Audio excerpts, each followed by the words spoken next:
Moi, c'est Mahmoud Mohamed Ali, le président de l'ATPDS section du Wadaï. Nous sommes ici depuis 1994 en tant qu'association tchadienne pour la promotion des défenses des droits de l'homme.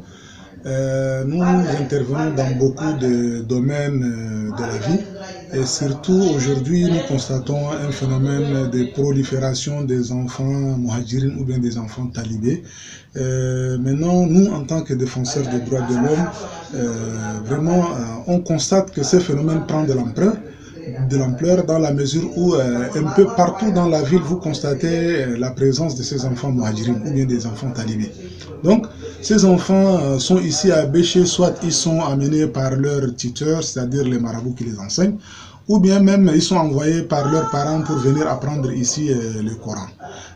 Cependant, on constate que ces enfants subissent toutes les formes de maltraitance et cela peut causer un dommage dans leur vie, c'est-à-dire l'atteinte à leur intégrité physique. Et aussi, on peut dire morale, parce qu'aujourd'hui, les enfants, ils sont sous la charge de leurs parents ou bien de leurs tuteurs. Malheureusement, ces enfants que nous voyons ici, ils sont toujours en mendicité. Vous pouvez quelquefois les confondre aux enfants de la rue. Et là, c'est une bombe à retardement. Pourquoi? Parce que d'un moment à l'autre, lorsque le nombre de ces enfants devient exorbitant, ces enfants peuvent déjà constituer de l'insécurité pour la ville et aussi pour la quiétude de la population, aussi de leurs biens. Maintenant, nous, en tant qu'organisation de droits de l'homme, nous intervenons dans ces domaines des enfants, surtout en organisant des journées de réflexion en collaboration avec le Conseil supérieur des affaires islamiques section du Wadaï. Et d'ailleurs, dans ce sens, nous félicitons le Conseil supérieur des affaires islamiques qui a toujours vraiment accompagné les associations des droits de l'homme pour qu'il y ait sensibilisation et aussi information de ces marabouts que voilà, du domaine ou bien du côté religieux, c'est pas promis ou bien c'est pas permis de pratiquer la maltraitance sur les enfants, tout comme il y a les textes de la République aujourd'hui qui interdisent la maltraitance des enfants ou bien l'utilisation des enfants à des fins lucratives pour les marabouts qui les enseignent. Donc, nous collaborons avec le Conseil supérieur des affaires islamiques section du Wadaï.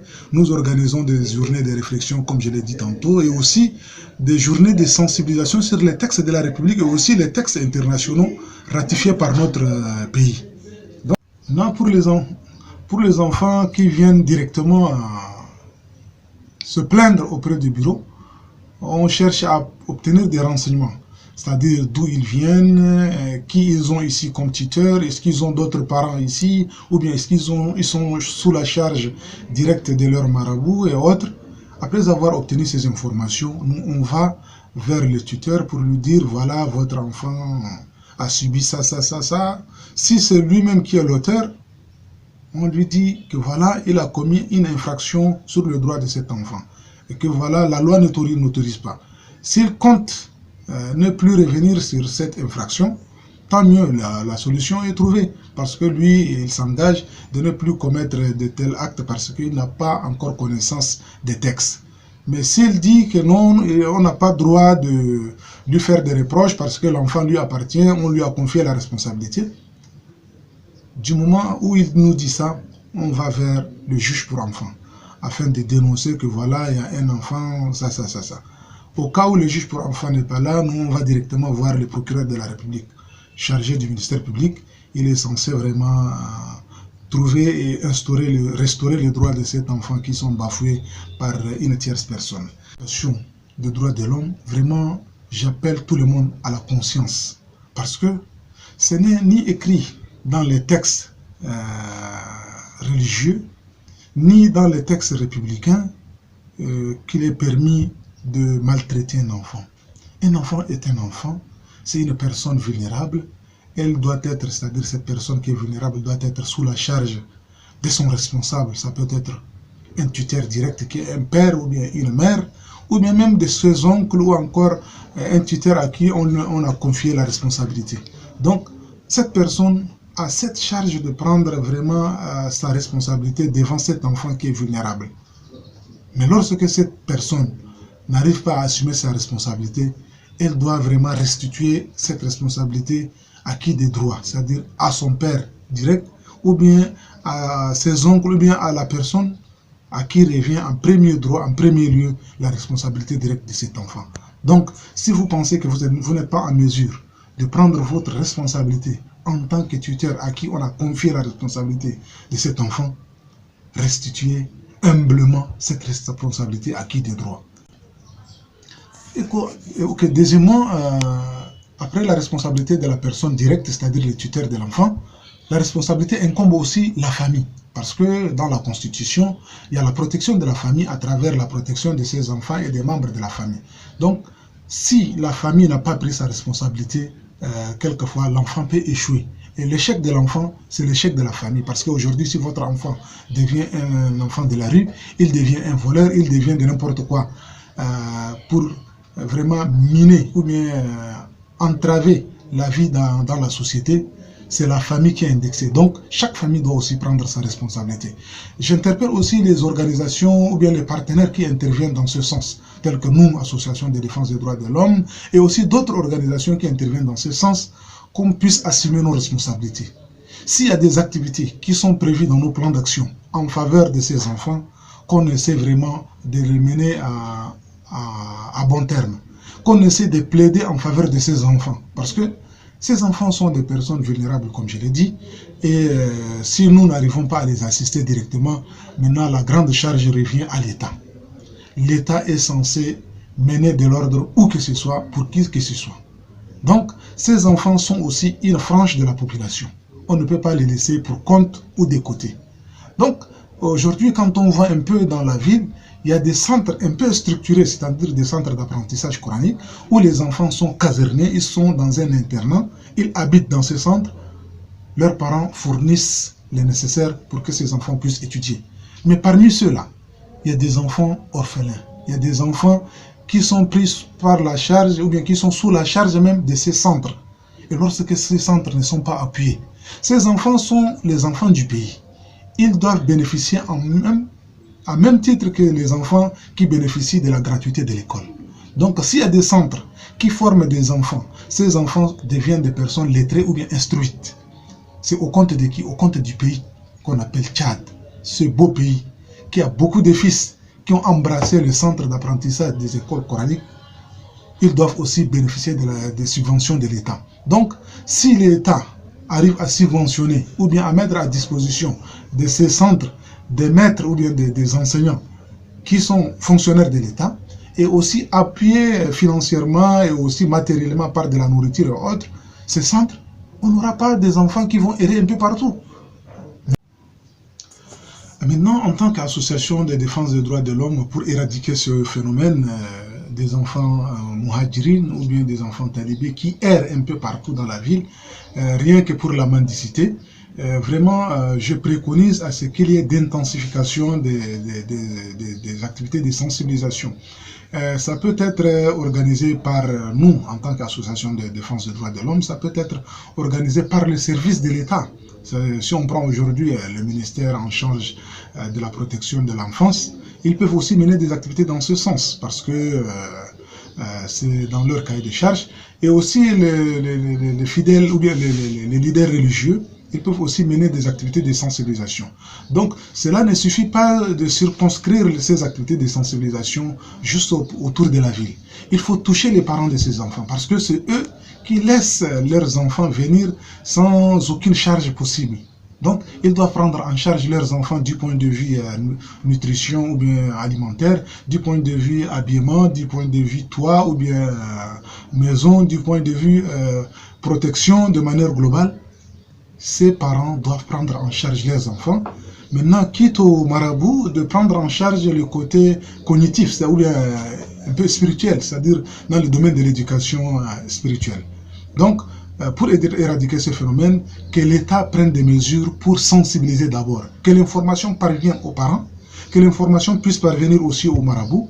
Et maintenant, lorsque l'information sera portée à large échelle, on peut en ce moment appliquer les mesures de dissuasion, c'est-à-dire mettre en prison ou bien sanctionner conformément au texte les récidivistes, ceux qui ne répondent pas au respect de ces textes.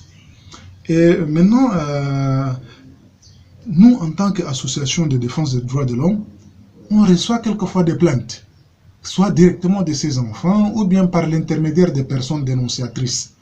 Donc, quelquefois, on constate des personnes qui viennent chez nous au bureau de l'association pour dire, tenez-vous bien, voilà, il y a un enfant mouadjiri qui est atteint de telle manière et l'auteur de cet acte est le marabout lui-même. Ou bien c'est au quartier, ou bien c'est au marché, en quelque sorte, on nous dénonce les cas de violation des droits de ces enfants avec les auteurs possibles. Maintenant, nous, on entreprend une action pour aller vers l'enfant, constater nous-mêmes avec nos propres yeux l'état de l'enfant, est-ce qu'il est atteint physiquement ou comment il est atteint. Et ensuite, on entreprend à d'autres démarches pour que les droits de cet enfant ou bien de ces enfants soient respectés. Et s'il y a des auteurs de violations ou bien des infractions sur le droit de ces enfants, que ces auteurs soient frappés conformément au texte de la République. Aujourd'hui, si on voit bien ou bien on fait un bon constat, même la société a échoué dans l'encadrement de ces enfants. Pourquoi? Parce que d'un côté, on encourage la mendicité. Parce qu'aujourd'hui, vous voyez les enfants mouadjirines sont un peu partout dans le marché, dans les lieux de restauration, c'est-à-dire dans les alimentations et autres, là où il y a les parcs auto, ils viennent pour tendre leurs mains. Partout là où ils tendent leurs mains, on leur donne des jetons, on leur donne un peu des billets. Ça encourage la mendicité. C'est vrai. De l'autre côté, c'est une manière d'aider ces enfants parce qu'on pense qu'ils n'ont personne ici qui les prend en charge. On doit les aider. C'est bon socialement, mais aussi mauvais parce que ça encourage d'autres qui ne sont même pas des enfants mouadjirines à emboîter ce pas parce qu'ils trouvent un gain facile. C'est facile à gagner avec la mendicité. Vous ne faites aucun effort, juste l'effort de tendre la main et rester sur un endroit quelconque stratégique. Donc, la société a aussi échoué pour nous. Maintenant, à qui la faute? La faute incombe tout le monde. Les individus, les familles, la communauté, bien la société et aussi l'État. Parce que si chacun de ces personnes a pris sa responsabilité, on ne va pas échouer dans l'encadrement de ces enfants. Si on prend à l'échelle de l'individu, aujourd'hui je trouve un enfant qui est en train de mendier, je peux vraiment lui poser quelques questions. Pourquoi il fait ça? Et à travers ces questions, je peux mener une investigation pour avoir les bien fondés même de cette mendicité. Est-ce qu'il gagne quelque chose réellement pour sa survie afin d'étudier? Ou bien c'est une manière de faire de la collecte et aussi épargner de l'argent pour son marabout. Donc, la société a échoué à l'échelle individuelle, c'est-à-dire de l'individu. Au niveau sociétal, on a aussi échoué de manière globale, on encourage, et si quelqu'un ose parler, ça devient un tabou. On ne veut plus vraiment parler de cette question de la mendicité ou bien des enfants talibés qui sont un peu partout dans la ville pour rien que demander de l'argent ou bien de l'aide. Si vous osez parler de ce sujet, on vous prend pour un anti-islam ou bien pour un anti-Coran. C'est pas ça. Est-ce que ce sont les enseignements du Coran qui disent que les enfants doivent vraiment errer dans la ville pour c'est-à-dire pour survivre? Jamais. Ce ne sont pas les enseignements du Coran. D'ailleurs, ils n'ont rien avec les enseignements islamiques parce que la responsabilité de l'enfant incombe directement à ses parents. Et au moins que ses parents soient démunis, c'est-à-dire il leur manque tout. Mais quand on cherche ces enfants, leurs parents ont des fortunes, soit des fortunes vivantes ou bien mortes. Toutes ces fortunes peuvent servir à l'éducation de ces enfants dans des écoles aussi modernes. On peut même les envoyer à travers ces fortunes-là dans des écoles à l'extérieur du pays. Malheureusement, ces parents ne connaissent pas l'intérêt ou bien l'obligation que l'État donne pour chaque parent d'instruire ou bien d'éduquer son enfant. Maintenant, quand on voit cette pratique qui perdure davantage, vraiment, nous sommes condamnés à vivre dans la pauvreté. Pourquoi? Parce que le fait d'encourager ces enfants à la mendicité ne nous permet pas de les laisser s'épanouir. Pourquoi? Parce que, en principe, la responsabilité de leur épanouissement incombe leurs parents.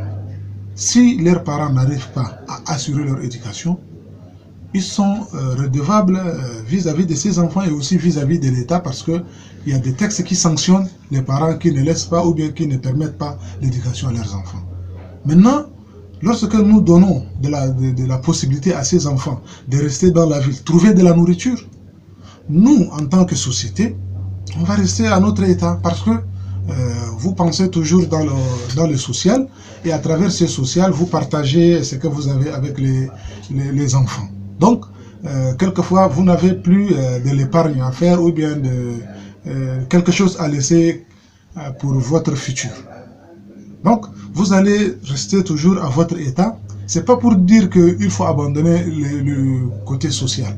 On est social, Dieu merci, et notre social se partage d'une manière ou d'une autre. Donc, le fait que nous encourageons la mendicité de ces enfants, d'abord, nous, on ne va pas changer, on va toujours continuer par les prendre en charge. Et aussi, ces enfants ne vont pas obtenir une bonne éducation parce que certains qui pensent que voilà, la ville, c'est l'Eldorado et c'est ici qu'il fait bon vivre, ils vont rester là. À travers ces gains faciles, ils vont mener leur vie et ils vont demeurer pauvres. Ils ne vont jamais oser obtenir un métier quelconque, devenir menuisier, devenir tailleur, devenir plombier, devenir maçon et autres. Ils ne vont jamais oser devenir des gens à fonction. Donc, finalement, on va constater que chacun va garder sa position ou bien il va davantage s'engouffrer dans la pauvreté. Et donc, de cette manière, nous sommes en train de contribuer nous-mêmes à notre propre pauvreté. Si nous orientons ces enfants vers les centres de formation ou bien les centres d'apprentissage coranique, dans ces centres, ils apprennent beaucoup de choses. C'est des centres structurés. En plus du Coran, ils apprennent aussi les sciences islamiques. Ils apprennent aussi les sciences modernes, c'est-à-dire les sciences développées par l'intelligence humaine à partir des livres et autres. Donc, ils vont apprendre beaucoup de choses et ça constitue un capital humain pour la société. Ça constitue un capital humain pour l'État. Et on va constater que l'État tchadien a des potentialités dans ce sens en termes de capital humain. Ils vont contribuer dans le développement.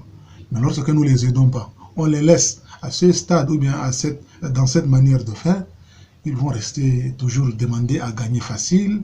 Et aussi, nous encourageons la radio, les journaux qui sont en ligne ou bien les médias parlés et autres, tout comme nous encourageons les journalistes qui pensent à de tels sujets qui sont d'ordre actuel. Parce que si aujourd'hui nous ne pensons pas à ces genres de choses, à ces pratiques qui prennent de l'ampleur, à ces phénomènes qui gangrènent quelquefois la société, on ne va pas s'épanouir. Donc vraiment nous remercions à l'UIDA, nous remercions tous les journalistes qui mènent ou bien qui font des travaux chaque jour, rien que pour le bien-être social, le bien-être familial, le bien-être individuel, voire le bien-être de l'État tchadien. Vraiment, nous vous encourageons et nous vous disons merci et 1 million de merci pour vous. Qui est aussi un échec. Aujourd'hui, l'État n'a pas un programme d'encadrement de ses enfants. On a le ministère en charge de l'enfant. On a aussi le ministère en charge de la jeunesse. Il n'y a pas une concordance d'activité pour vraiment mettre un terme à ce phénomène qui est la mendicité. Et du jour au lendemain, on voit un accroissement. C'est-à-dire, et ça va vraiment très galopant. Lorsque vous sortez à la périphérie de la ville, vous constatez qu'il y a partout des concessions accordées à ces enfants pour rester. Parce qu'ils n'ont pas d'autres concessions. Et là, ça donne le désir à d'autres marabouts de prendre des enfants et les exploiter à leur guise. Entre-temps, c'est un échec que nous sommes en train de commettre sur l'épanouissement et aussi l'avenir de ces enfants.